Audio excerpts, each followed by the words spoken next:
Hi, I'm David Weegenaar. Welcome to my chess channel and other things on YouTube that I do.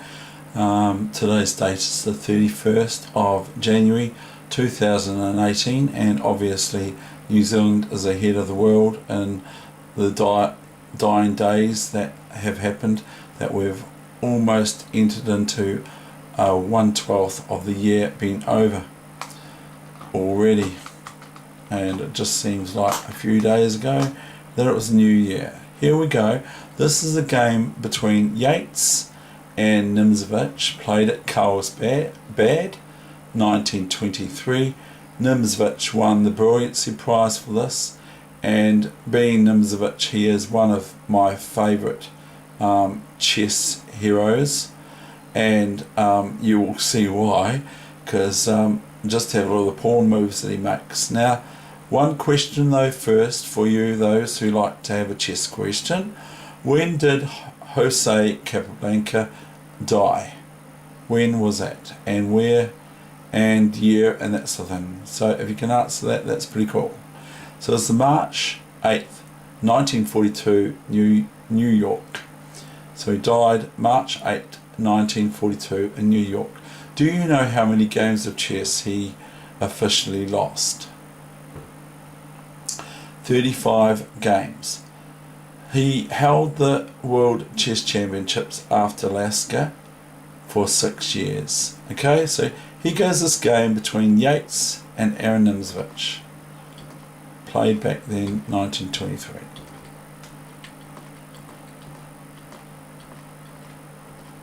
All these pawns. F5.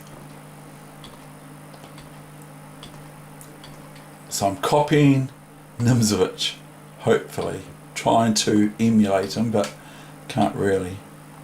He's so good.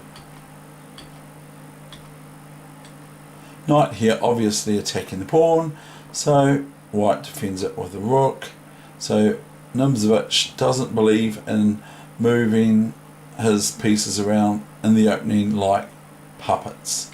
He says to not think about moving them all one move at a time at the start. So he sort of like did break that a wee bit, that rule of thumb. B4, we're threatening knight d3 or similar for black. Rook fd1. Now I'm surprised that Yates doesn't play rook b3 or similar, because that's what I would think he would play, but he plays rook here. So because one of the rooks has moved from being forked, it's the best time to take. Nimzovich would say that too. The best time to take the rook is when the other rook moves, and then take it, not when they haven't moved yet, if you get what I mean. Rook b1, king h8. This is kind of a preventative move that Nimzovich plays here, because he's possibly watching knight c6 by white, and thereafter bishop d5, and the knight swinging back into play, etc. So white plays h5 with ideas of flicking knights into g6 with check and so forth. King f2, so here we go, this is the sort of thing I'm saying. Queen h6, and now we have two moves. If gh6 here, then we have knight f7 check, or knight here check, but this wins the queen for nothing eventually. So after h6 comes, no, that doesn't come, queen h6. I hope I haven't marked this up. Rook h1, queen f6. I'm glad I haven't. Queen a7 attacking the bishop on a6, obviously. So what does black do? Here starts his magnificent play against white's king. Rook e5.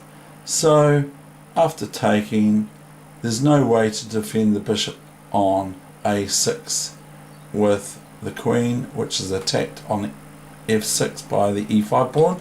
So Nimzovich takes. So this is a combination of Nimzovich that he's playing. Queen a6, and now what?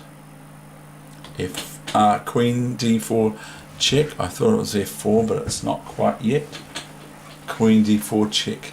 Now the king goes back to the f file, and f4 comes. Now I cannot see everything that Nimzovich sees because I'm just David Weegenaar.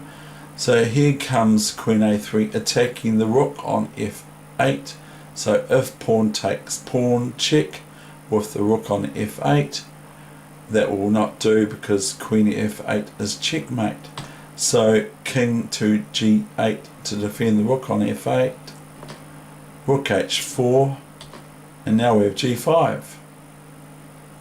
Now it looks like black could just play this move, which would be a big mistake. It looks like black can play this move. Okay, we'll just cancel that. Can you see why that would be a mistake? And why that would lose for black, sadly. So here I will show you my analysis of why not pawn takes here and then queen f2 check. Okay, pawn takes here, check with what? The rook. Okay, so we go queen takes rook, king takes rook, king takes queen, and rook takes queen on d4, which is a clear win for white, even though it takes them moves to mop up the pawns.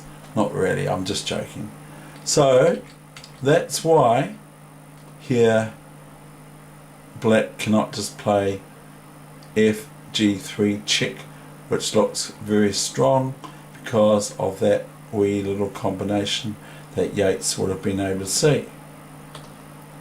So here we go with the main line g5, and now the rook is attacked on h4, so it moves to g4, queen a1 comes, and now pawn takes, which is a double check with the rook on f8 and the pawn on g3.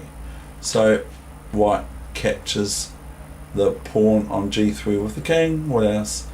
Queen e5 check, king here, h5. Now it's looking a bit hard, even though white's a piece up, a bishop up. It's looking a bit hard for the king with these pawns coming at it. Rook a4 check, g4 check, king here, and now comes rook f5, and white is threatened with queen h2 check and checkmate thereafter with queen h3 taking the bishop. So white plays rook a8, king g7, queen a7, now king h8, king h6, and my arm has just been sticking to the paper that's on my bench. Now, as you would see, this is not an option for white to play check here, and if it was, then white would probably be winning because a queen takes rook, and then white is a clear rook down, or a rook down for an exchange, etc., and black's going to win soon thereafter. So here we go, queen back here to defend the queen h2 checkmate threat into queen f6, and here we have h4. Now here we have king g4, queen here. It didn't go here because after the move previous, white resigned, and this is checkmate, of course. That's queen g3. Now I haven't been able to ascertain at all what happens if king h2, but probably this would happen. new variation,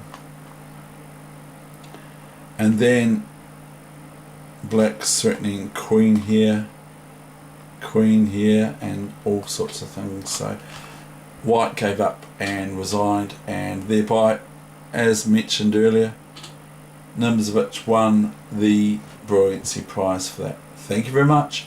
I hope you enjoyed my session. These are the greats of the greats of the greats, these players.